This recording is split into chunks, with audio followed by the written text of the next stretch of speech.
Good morning to everyone.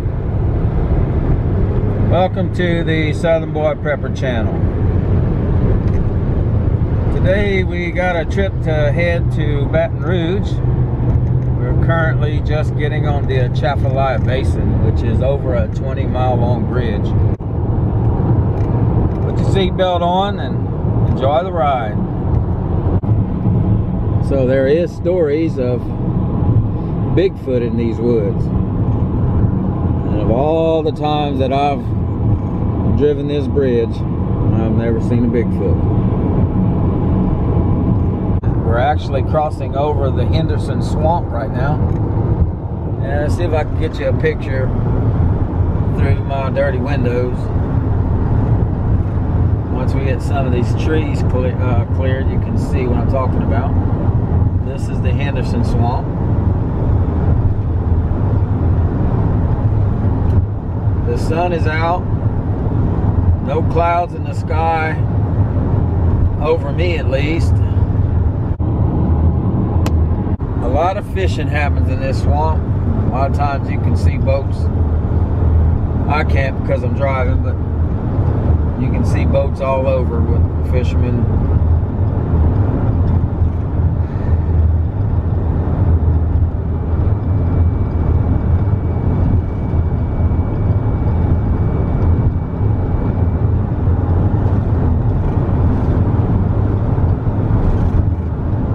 Just crossed over Lake Pelba.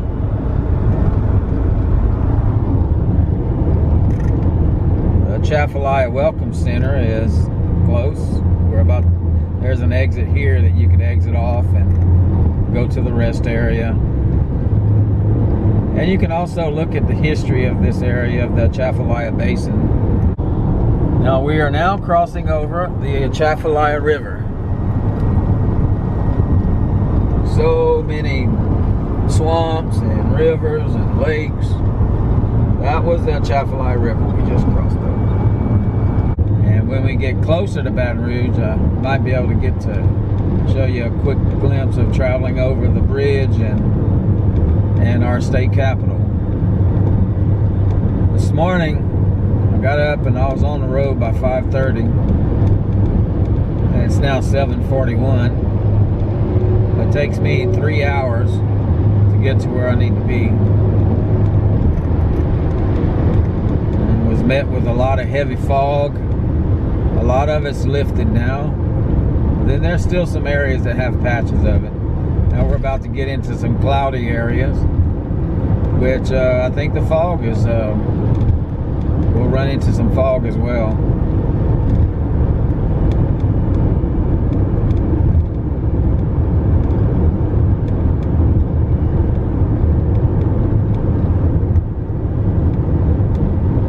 Can you see the fog in the trees? So yeah, we're hitting some foggy areas now.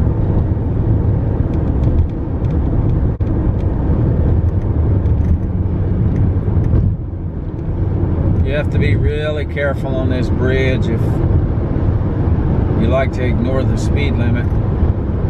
This is one bridge you don't want to ignore. Me, I have no problem, but speed limit's 60 here,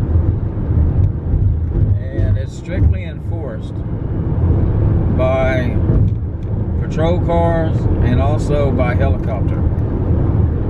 So the helicopter, the way they do that is you can be traveling on this road and there's a really wide white stripe on the road. When you cross it, well, there's another white stripe at a certain distance farther than that. And what they do in the air is when you cross the first white stripe, they start the stopwatch. And when you catch the next one, they stop it. And it calculates how fast you are driving due to the, kind of like by the distance pacing method is what they call it. And then they radio in to a police officer that's in a patrol unit. And they stop you when you get to that point. They even use airplanes too for the same purpose. Try to keep the speed limit these speeders under control when they're traveling on this road. So like this person that just passed me, he must have no idea. But maybe he'll get lucky today and they're not running radar or checking for speeders. And maybe he won't be lucky. Guess we'll see. And there's another one. Now, granted, I'm going a little faster than the speed limit. I'm doing 65, but it looks like they're doing about 75 to 80.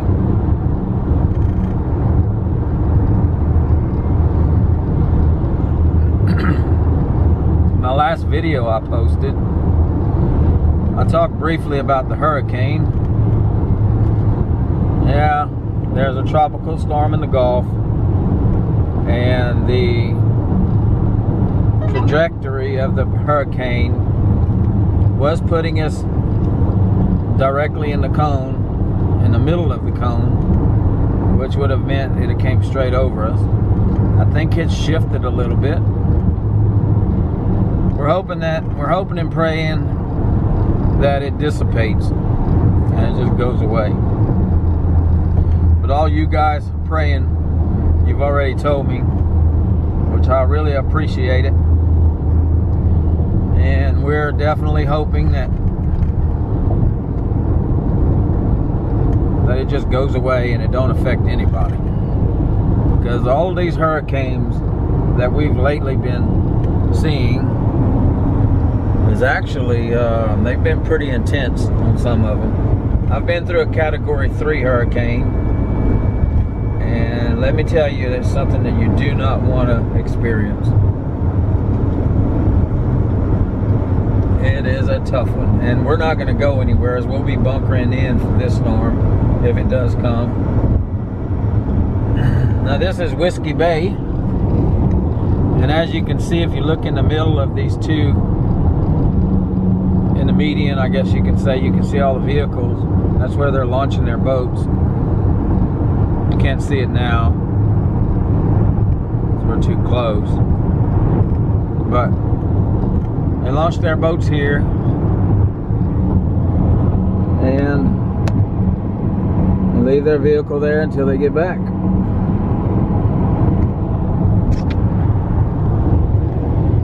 I'm actually traveling on Interstate 10, and we're close to Baton Rouge, not that far away. Once you get off of this Atchafalaya Basin bridge,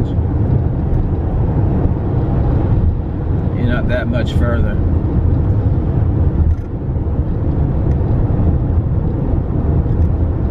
This is all beautiful country. It's a beautiful area. The Atchafalaya Basin is really awesome. It's got a lot of history.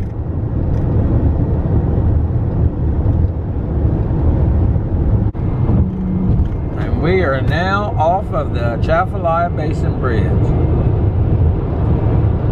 Back to land.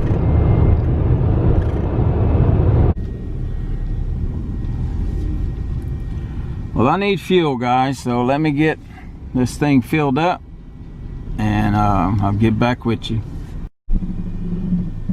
And we are off.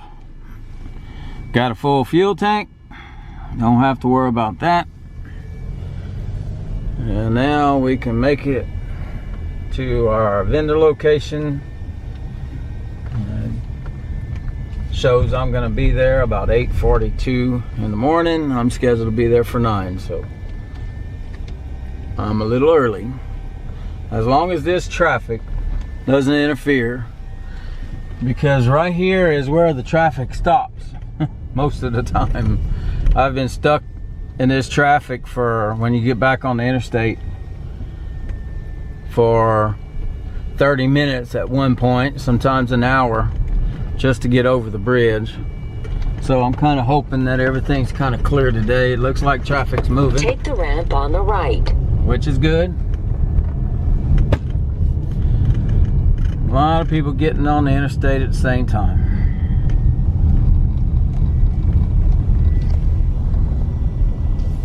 You know, Baton Rouge is one of our larger cities, so we got to expect that. I've grown up in a small town listen, I'm quite old now, and I tell you what, I still can't get used to all this traffic in these big towns. I don't think I could ever live in a big city. Of course, we're not in the big city yet, but we're getting there.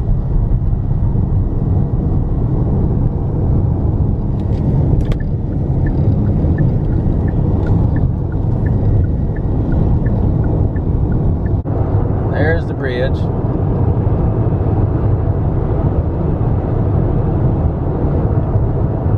And soon we'll be in Baton Rouge. If you look off to the left, you see that thing that looks, that building that's almost like a pencil. That is our state capitol.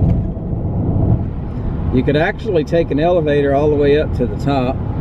There's an observatory that you can actually look at the city. The building doesn't look tall, but it's tall.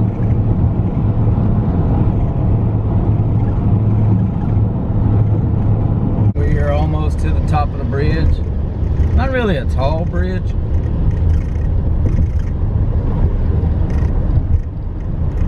I used to go with my brother. He was a ship captain, and we would take this Mississippi River. This is the Mississippi. And we would take drive under this bridge.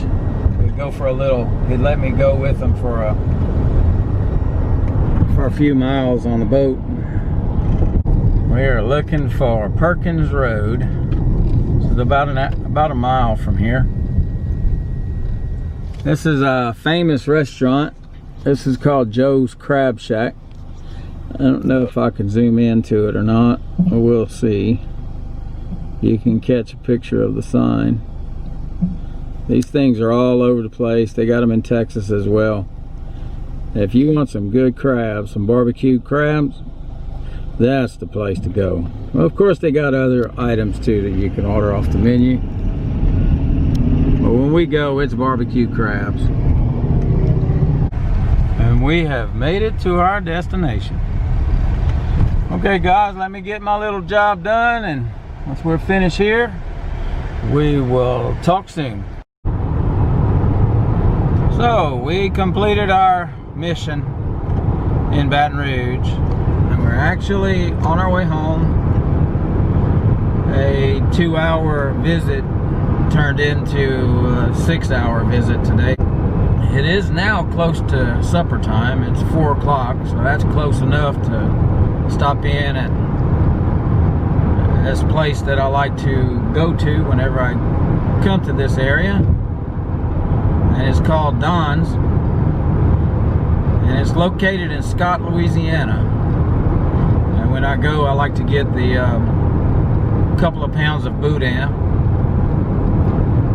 and it's meat and rice in a sausage casing, pretty much. And you get crackers with it, and I'll get a drink, and we'll see if they got some cracklins. They started making, instead of just pork cracklins, they started making chicken cracklins. And if you ain't never had that, boy, are you missing out. So we're gonna pull off in the minute we get there. Of course, the rain starts. That's a little cloud, it's not that bad. We got about one more exit to go, so I'll show you when we get there. And there it is. Homemade Boudin and cracklins. Don's Specialty Meats. Oh man, look at them clouds. It's about to be a gully washer. And that's it, guys. Don's Specialty Meats.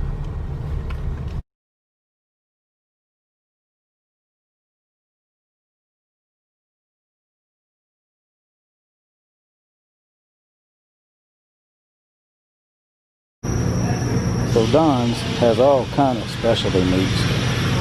Different varieties. Anything that meat you want, these people have. I'm about to get me some Boudin. I'm about to get me some of those chicken cracklins. So hang in there and I'll show you what I get. And they also make pickled green beans, asparagus spares, pickled okra. Can't beat that. And how about some mild pickled quail eggs? A chow chow is something that's mixed up peppers all minced together to make a hot. This one doesn't show hot, but this one shows hot. So it's normally just minced up different types of peppers like a relish. They have spicy pickled eggs. I got some pickled okra. Prices aren't that bad. As you see, I'm getting the fig preserves and the strawberry preserves.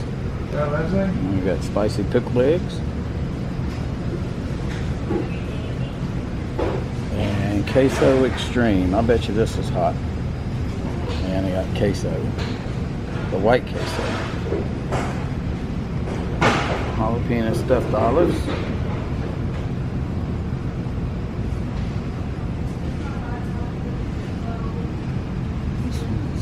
Candy jalapeno.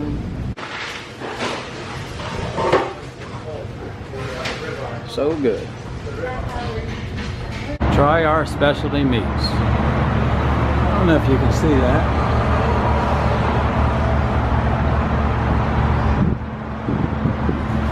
Seafood boudin, smoked boudin, homemade. So Les, this is for you, bud. I wish you was here. Taste the best boudin around in Louisiana. We're gonna open this thing up. Can't do it one hand, so I'll open it up and be right back. So if you've never tried a boudin from Louisiana, you don't know what you're missing. This stuff is absolutely delicious. It looks like sausage, but it's actually rice and meat with seasonings and a sausage casing. Done the Cajun style. Now let me cut a piece and I'll show you the inside. And here's the inside. So delicious. And it's so hot. Steaming hot. I'm about to eat me some lunch. Oh, let me show you the cracklins. And so this is a chicken cracklin. It's chicken skin with fat. And it's fried in grease with seasoning. Sprinkled seasoning after it's fried. Just like normal cracklins, pork cracklins. And let me tell you something. When you taste this, oh my goodness. Oh yes, guys. That was delicious. Yeah, Don's is in Scott, Louisiana. And they have a location in Carencro, Louisiana. So if you're ever in that area, drop by and grab you some of that boudin. Grab you some of them chicken cracklins or pork cracklins. If you like preserves, they have them. Anything that you want, pretty much, that they have on the shelf. I was trying to be discreet with the video, so I didn't want to everybody start staring at me, so I only was able to get a few of the selections of stuff that they have. But gosh, that's good. They were voted the #1 best boudin, and I got to say that they pretty good. They're the best I've had. There's a lot of places that make boudin, but some of it doesn't have a taste. Some does have a taste, but it's just the way they got it. They pretty much perfected it.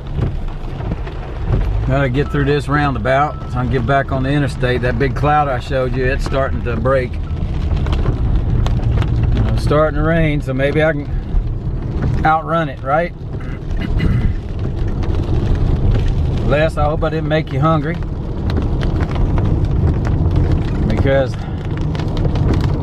I think I ate enough for both those. I think I might outrun this storm. Well, that's good news, because I surely hate driving in that rain. At least I hope I'm going to outrun it. But it's still dry here, so I may be able to get it accomplished. Well, it is 6 o'clock. I got one more stop to make, and then I'll be done. Let me get this job done so I can go home. Okay, I'm back home, and I have a question for Mr. Tom. Mr. Tom. These plants are, you see the rot? That's rot, right? It looks almost like a purple on the bottom of them. So it's just on one plant. I don't know if you could have seen that clear or not.